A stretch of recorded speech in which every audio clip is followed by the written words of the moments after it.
প্রণাম সাধু বাবা, বলুন আমি আপনার কিভাবে সেবা করতে পারি। মহারাজ, আমি আপনার সাথে একান্তে কিছু কথা বলতে চাই। আসুন সাধু বাবা, আপনি অন্দরমহলে চলুন।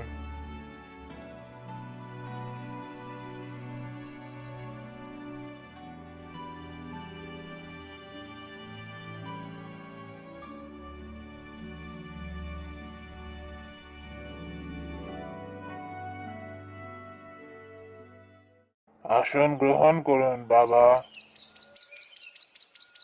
বলুন সাধু বাবা, আপনি কি কথা বলতে চান।